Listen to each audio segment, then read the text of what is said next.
Uzdevums – izmest no darba savu priekšnieku.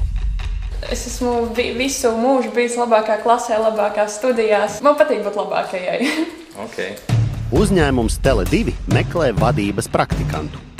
Management trainee ir unikāls projekts, kura laikā jauns cilvēks bez darba pieredzes iegūst apmaksātu vadības praktikanta darba vietu un gadu strādā par uzņēmuma departamenta vadītāja dubultnieku.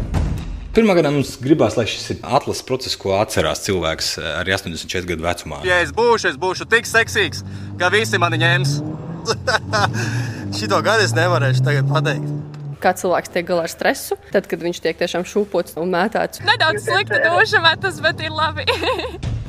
Miniseriālu Praktikants par vadītāju mēs sākām ierakstīt 2022. gada februārī. 2 gadu garumā mēs sekojām šim unikālajam projektam, piedalījāmies kandidātu atlasē un pavadījām gadu kopā ar praktikantu un mentoru, jauno censoni un pieredzējušo vadītāju. Visās tavās sapulcēs pēkšņi būs viens cilvēks klāt. Jūs dzirdēsiet aiz svītras palikušo kandidātu emocijas, sarunas ar pirmajiem vadības praktikantiem, neparastas darba intervijas, personāla vadītājas amata noslēpumus un praktikanta dienas grāmatas ierakstus.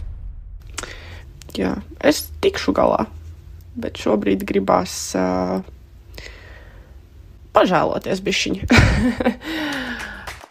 Uz ko būtu gatavs jaunietis, kura sapnis ir kļūt par liela uzņēmuma vadītāju? Man vienu brīdi bija ienācis prātā, ka varbūt būs jālec āliņģiem. Es ceru gan, ka izpletne nebūs jālec, jo man bail no augstuma. Vai esi drošs, ka tava personība atbilst uzņēmuma vērtībām? Pēc pirmajiem 3 mēnešiem es gribēju iet projām no Tele2. Tāpēc mēs to saucam par ātrgaitas šosei.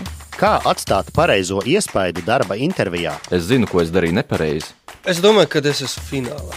Darba devējam ir savs viedoklis. Mūsu cilvēki tur acis un ausis vaļā un vēro šos cilvēkus visas dienas garumā. Kā mēs zinām, interesantākās lietas jau notiek aizkulisēs. Kas notiek, ja praktikantam uzdod vadīt nodaļu? Es esmu ļoti mētiecīgs, ļoti uz mērķi orientēts, uz rezultātu izpildu orientēts. Jo pirmā lieta, ko tu mēģini saprast, sapulcē sākotnēji par kas vispār notiek, kas tie par saīsinājumiem, par ko mēs vispār runājam.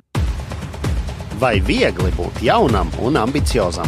Nekas slikts nav noticis, bet gribas bišķiņ paraudāt. Praktikants par vadītāju. Miniseriāls par to, kā vienā gadā sakrāt 10 gadu pieredzi. Jau tuvākajās dienās visur, kur klausāties podcastu pirms darba, miniseriāls Praktikants par vadītāju.